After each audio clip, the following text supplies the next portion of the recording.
Hello, hello! Hi mga kaibigan! Magandang gabi po sa inyo lahat. Welcome po dito sa Radyo Klinika sa DWIZ. Ako po si Maru Pahati Sarne at dito po tayo sa bahaging hatid po sa atin ng Organic Acai Berry. Ang Organic Acai Berry po ay available na sa lahat ng mga drugstores and supermarkets nationwide. At ito po ay available in liquid and capsule form. Hatid din po sa atin ng Mestiza Soap. Ngayong gabi, mga kaibigan, pag-uusapan po natin yung kadalasang New Year's resolution natin. Pero sasamahan natin ng siyensya. Yung kung paano mas talaga matutupad yung ating New Year's resolution na magbawas ng timbang through detoxification. Narito po kasama natin ang napakagaling po na lifestyle medicine specialist, Dr. Dex Makalintal. Hi, Doc! Magandang gabi hello, sa'yo. ma'am. Magandang gabi po. Gabi nga ba tayo? Yes, gabi na, Doc. Okay. Sobrang tayo mong ginagawa. Hindi mo na alam ang nakakalito na oras. minsan eh. Nakukulong na lang kasi ako dito sa klinika ko. Wala akong way minsan na malaman kung ano bang oras na. Oo, pero Doc, alam ko marami lumalapit sa iyo ngayon. Kasi nga, syempre, ang gusto nila mabawasan yung timbang nila. Kaso, ang hilig kasi nung iba, fad diets ang sinusundan, di ba? Tapos hindi naman maayos yung kanilang mga ways ng pagbabawas ng timbang. Tapos wala ding nutrition na nakukuha mula doon sa kanilang kinakain, di ba, Doc? Tama yan, ma'am. At marami nga rin po yung lumalapit sa akin dito sa aking klinika. So, kung makikita niyo po, maliit lang yung klinika ko. Pero yung pasyente na dinadala dito ay minsan ay hindi ko na mabilang. Kaya kanina hindi ko ako ano bang oras na. At ang sinasabi nga po parati ng mga kadalasan ng mga pasyente ko na lalo ngayon na panahon na pumapasok ang bagong taon ay gusto daw nila ng New Year's resolution. So tamang-tama po itong ating pinag-uusapan. At tama rin po ang sinabi ng Maru kanina na ang marami sa ating mga kababayan ay nalululong doon sa masasamang fad diets na tinatawag. Gaya lang ng gaya.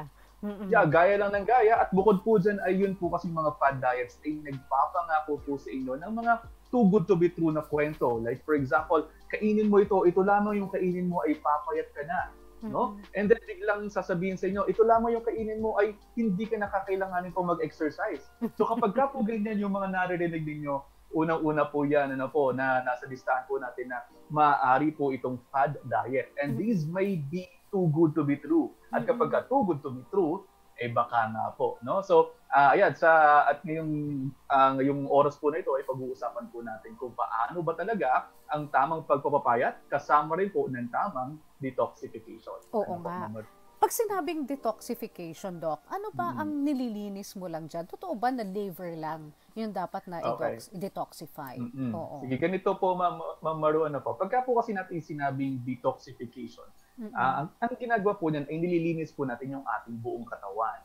Okay? So, at kapag po sinabi din natin na detoxification, kinakailangan i-identify po natin kung ano ba yung tamang detoxification dahil marami po ang nalilinisang landas tungkol dyan. Ito po yung katotohanan sa detoxification, sasabihin ko na po. Kapag sinabi natin detoxification, ay hindi naman kinakailangan na kumain ka o mag-juicing ka or yung tinatawag nila ng mga products na for cleansing kung tawagin.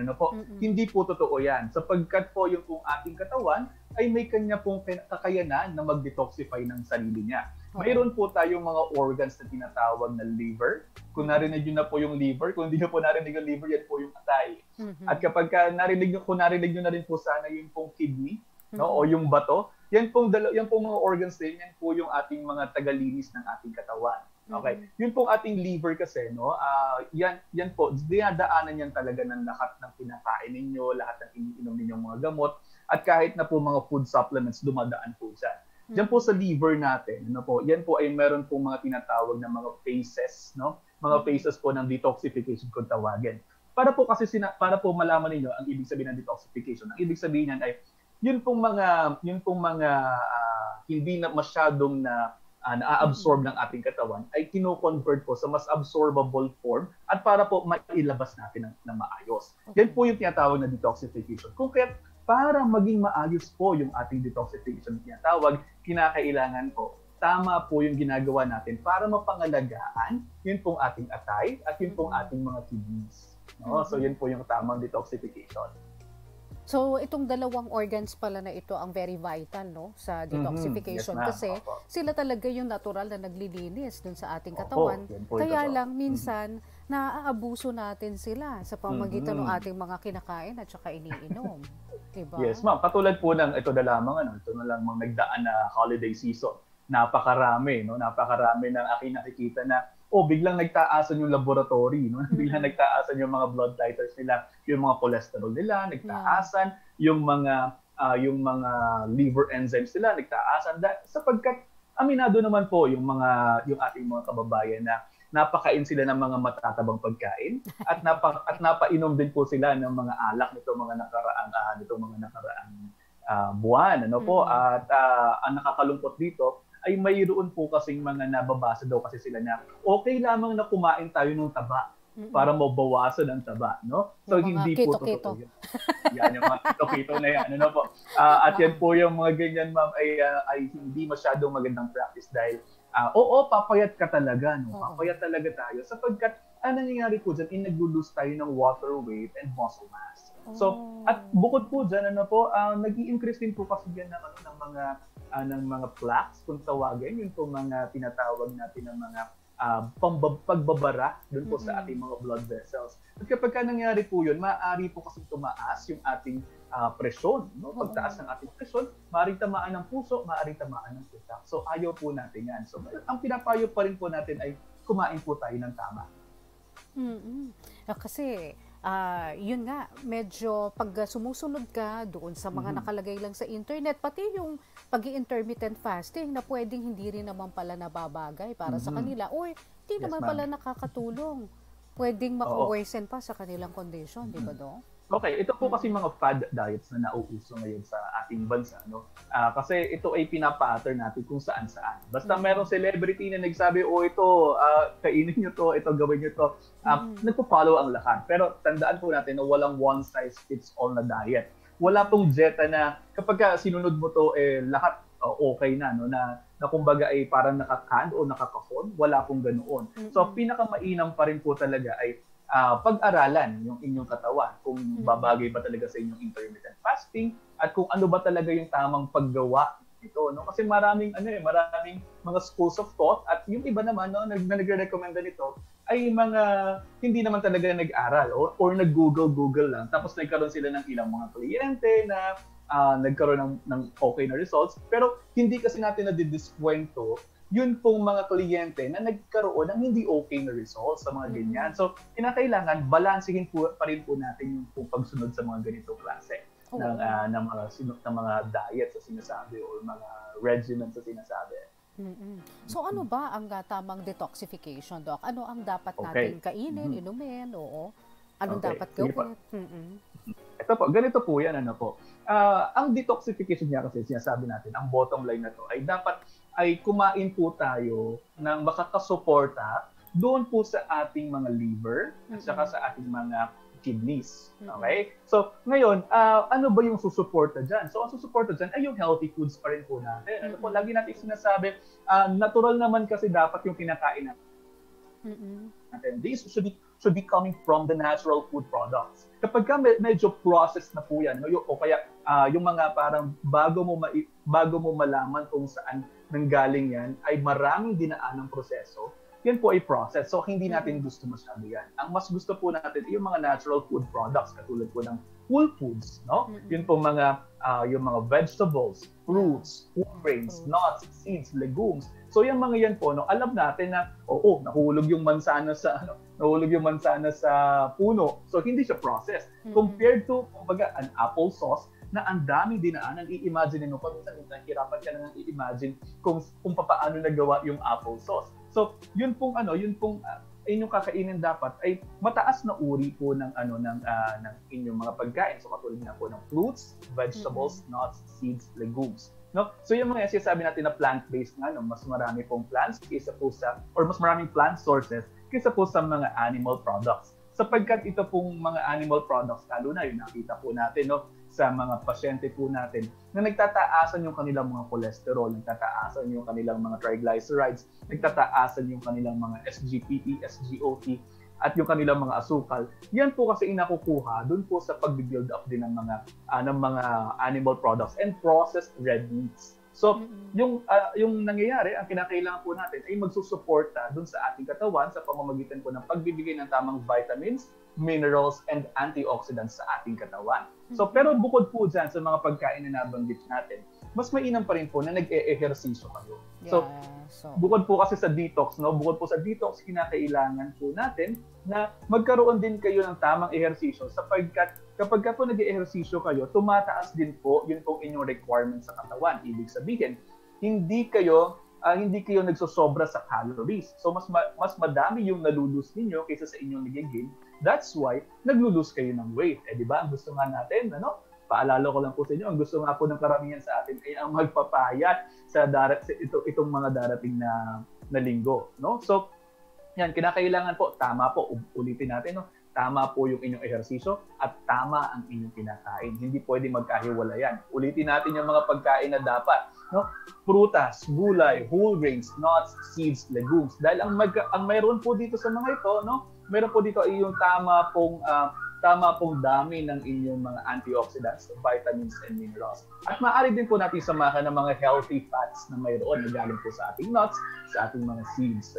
And maganda rin na i-mention din po natin yung pong pagkakaroon ng tamang phytonutrients. Ito po yung mga lumalaban sa ating mga free radicals din. So, at ang isang maganda na example na kinakain din dyan dapat ay yun pong mga galing po sa ating mga prutas nga po na yung mga deeply colored katulad po ng mga grapes, katulad po ng mga raspberries and blueberries and even your acai berries na matatagpuan lamang po sa Amazon rainforest at sa Brazil. So, kinakailangan tama rin po yung inyong pagkuha ng mga ganyang nutrients dahil ito po mga antioxidants na naibibigay ng mga ito ay maaari pong tumulong sa inyong mga katawan para po mag-support dun po sa natural detoxification na mayroon na kayo.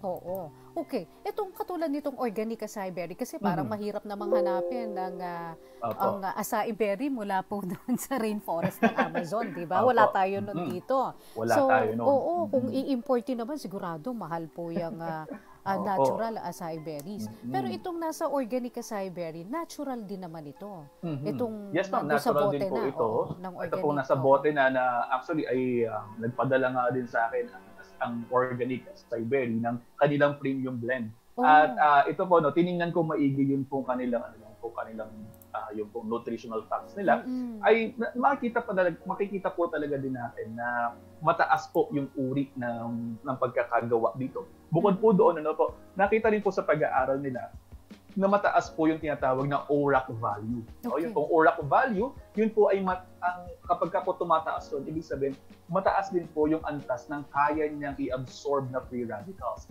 So yung free radicals, yan po yung sumisira sa ating katawan. At kapag na-absorb yan, itong mga superfoods na to, ay bumababa po yung mga free radicals na yan at bumababa rin po yung level niyan sa ating katawan. At pag bumaba yung level niyan sa ating katawan, yun yung sinasabi na nanoneutralize yung mga free radicals at naliligtas tayo, yung ating mga katawan, sa mga maaaring idulot itong mga sakit. Oo, okay. Ito bang acai berry na ito na nandun sa organic acai berry, pareho rin ba yung nasa liquid at saka yung capsule form nila, Doc? Pareho lang yung laman na yan? Yes, ma'am. Halos pareho lang din po sila, magkaiba lamang sila ng kanilang formulation or magkaiba lamang sila ng itsura. So, if you want the capsule form, you can take it. If you want the premium blend, you can also take it 30 minutes before breakfast. Dapat ba before? Mas mainam po kasi na before breakfast yan, lalo yung premium blend, sapagkat kapag ka po kasi empty yung inyong tiyan, mas nape-prepare po ang inyong gut health or mas nanonourish yung inyong gut health. Remember po that the immune system is housed in the gut or 70% of the immune system is housed in the gut, nasa ating tiyan. At kinakailangan maganda yung pagkaka-prime natin ng ating katawan para maganda rin yung pagkaka-absorb natin ng mga nutrients. Oo. Okay. Totoo ba, Doc, na kasi sabi nung iba, ano yan, di ba, medyo maasim, na medyo chocolatey ang taste. Hindi raw ba makakasama sa tiyan kung iinumin na nila before breakfast? Hindi naman, ma'am. Hindi naman ito nakakasama sa tiyan. Actually, ako po ay mayroon din mga pasyente na minsan ay nare-recommendahan din po natin ito. ay wala naman pong adverse side effect na nakikita na ganoon, no? So, wag po kayong mag-alala dyan dahil after po ninyong mag-take niyan, no, pwede na po kayong kumain 30 minutes after. So, pagka na-absorb na yan ng inyong katawan, ay maayos po ninyong makukuha yun po mga vitamins, minerals, and antioxidants. Plus, yun po mga essential fatty acids na maaari po makatulong sa inyong mga health. Oo. At saka, alam mo, maganda nga sa organic acai berry, nakakababa siya ng blood sugar. Talagang nagtaka ko na yung aking recent na test, 100 ang blood sugar ko. Pagkatapos yung HbA1c ko, nasa 5.6. Dati hindi ako maabot sa ganyan. Ito po ay sapagkat ito pong mga ganito klaseng pagkain, ito pong mga superfoods kung tawagin, especially yung acai berries, ay mataas din po sa antas ng kanyang resveratrol. Nakita po sa ilang pag-aaral, at ito po ay maaari kong isend sa inyo kung gusto po ninyo, maaari po itong i-present sa inyo. Nakita po sa pag-aaral na independent arm naman, na kapag tinake natin yung resveratrol, yung mismo resveratrol, yung antioxidant na nandiyan sa mga berries na yan po, nakita po nila na may kakayanan ng resveratrol na magpababa ng inyong mga blood sugars at magpataas ng inyong mga good cholesterol at pababain din yung inyong mga bad cholesterol. That's why maaari pong nag-manifest yun sa inyo. Kaya naman pala. Pero Doc, kailangan ba na before breakfast lang? Or pwede ka rin uminom ng organic acai berry sa gabi? Okay, pwede rin naman po sa gabi, pagkakulas ng inyong tiyan o wala nang laman ng inyong tiyan, maaari niyo po i-take yan sa gabi. So, pwede nga po yan, umaga. Ka, hulas. Opo. Hulas. O nga ba, ano nga pala ng Batangas? Tinatago ko pa naman, nalaman nila tuloy na taga Batangas ako. Di bali pareho tayong taga Batangas, no? Bawal ako. Bawal kayo, ako hindi pa lamang. Yan. At going back to the question po, tama po, pwede po yan sapagkat pwede po yan kahit twice a day pwede nyo po yan i-take. So 30 minutes before breakfast and 30 minutes before sleeping po pwede naman po. Okay. Pero kailangan, bago po kayo matutulog, kinakailangan ay medyo bumaba naman na po yun pong inyong kinain. Okay. Kasi maaari na po, kahit po saan kayo magtanong, hindi masyadong maganda kapag po kayo ay busog ay kayo matutulog, kahit kayo uminom o hindi man kayo umiinom nitong acai premium blend, kapag naman po punong-puno ang inyong tiyan at bago kayo matutulog, ay hindi naman po magandang practice yun. Ay pababain niyo muna po ang inyong tiyan. Ganun din ba? Doon sa freeze-dried capsule, kailangan din na kapag walang laman yung tiyan, tsaka mo siya kakainin. Mas mainam po na wala masyadong laman ng tiyan. Oo, para mas maganda yung reaction nga dun sa gut bacteria, Doc. Oo. So, pwedeng hindi na sila kumain ng mga probiotics. Nandun na ba sa organic acai berry yun? Well, kapag po ganyan po, ang sinasuggest pa rin po natin ay kumain pa rin po kayo ng prutas, gulay, whole grains, nuts, and legumes. Yung plant-based po kasi, marami po yung mga prebiotics na maaari pong tumulong maaari pong tumulong sa inyong gut bacteria para po mag-proliferate sila ng maayos. At ang sinasabi po natin dito na gut bacteria ay yung tinatawag na microbiome, yun po yung kombinasyon ng good and bad bacteria. So, kinakailangan kasi mayroong tamang kombinasyon yan, mayroong tamang level yung mga yan para mas maging okay po yung pong mundo nila doon, yung microecology kung tawagin. Kapag po kasi sobrang dami ng bad bacteria, yung sinasabi ko sa mga pasyente ko na parang nangyayari ay nananaig yung kadiliman, yung mga kampo ng kadiliman. So, mas naiintindihan kasi kapag ganyan po. So, kapag nanaig yung mga bad bacteria o yung mga kampo ng kadiliman, diyan po nagkakaroon kayo ng mga sakit, So, ang mas mainam talaga diyan ay yes, nagte-take kayo ng acai premium blend, pero kinakailangan tama rin po ang inyong mga kinakain para mas maging ayos po yung proliferation po ng inyong mga gut bacteria, yung mga kaibigan niyo po dyan sa inyong tiyan. Oo. At saka, ang dami rin kasi natin iniinom ding mga gamot, na pwedeng nakaka-apekto rin sa ating gut bacteria. Mga fast food, na kahit nasabihin mo pa na ngayon puro order. Puro pa-deliver na lang tayo, di ba? Pero yun nga, pa rin natin sa mga kababayan natin na kung kayo po ay napapahilig umorder sa mga ganito pong klase, kasi gusto natin mabilisan, I would like to appeal to you na let's take it slow. Kung nasa bahay lang naman po tayo, mas mainam pa rin na kahit pa paano, simulan po nating magtanim kahit sa paso, no? At yan po ay dadami, yan pong inyong mga gulay-gulay dyan ay po pwede pong dumami. At bukod po diyan, ay kinakailangan din po rin na magdagdag pa rin po talaga tayo ng mga prutas at gulay.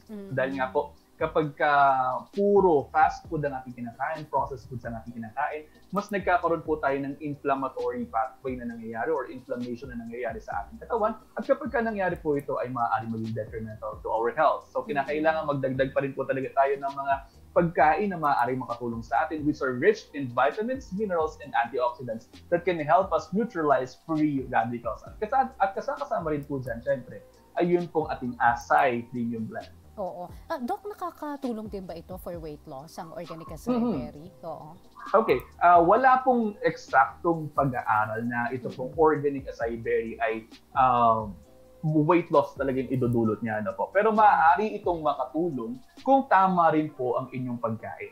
Okay? So, again po, ang weight loss po ay walang definitely na pagkain or walang definite na kahit na anong produkto ang mga pagpababa ng inyong timbang. No? Ang direktang mga pagpapababa po ng ating timbang ay ang ating kinakain at ang ating activity or yung ating exercise. So, kailangan talaga kumilos, mag-ehersisyo, at isama na lang natin, suplemento natin ng organic acai berry. Kasama ng ating regular food katulad ng mas maraming fiber sa ating tama po pagkain. Oo. Sapagkat yun pong fiber ay nakakatulong para ma-feel nyo na ay parang medyo full na kayo at signal din para tumigil na po tayo ng pagkain. Okay. So, Doc, kung may mga tanong pa sila sa'yo, pwede ka ba nilang puntahan sa Facebook page mo or saan ka ba pwedeng bisitahin, Doc?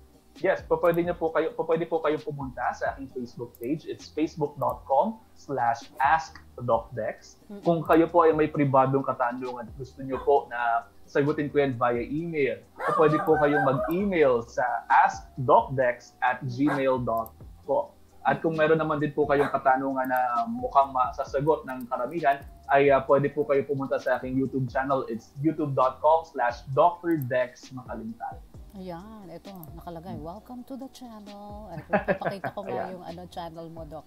Ayan, Doc, sige po. Dr. Dex Makalintal. Ayan, Ask Doc Dex. Yun din yung Yes, kung may katanungan kayo, just ask Doc Dex. Oo, real nutrition doctor.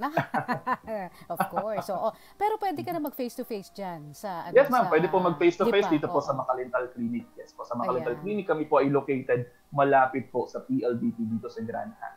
So sa ating mga tagapakinig na taga Batangas, maaari po tayong pumunta dito kung gusto niyo po magpakonsulta. Oo, okay. And bukod sa organic acai berry, nais lang natin ipakilala, Doc, ipapakita ko lamang ang Mestiza soap. Ang Mestiza soap po ay very natural, all natural face and body soap made with 100% natural fruit and vegetable products like papaya, carrots, calamansi, banana, and virgin coconut oil. These ingredients all together are beneficial for our skin softness, tightness, and freshness.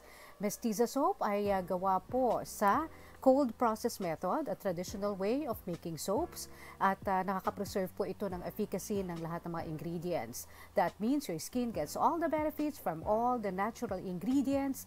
Meron po siyang pinakamataas na virgin coconut oil content among all soaps in the market. Mabibili po ang Mestiza soap for only 58 pesos and 89 pesos para po sa Mestiza Prime variants. Ayan.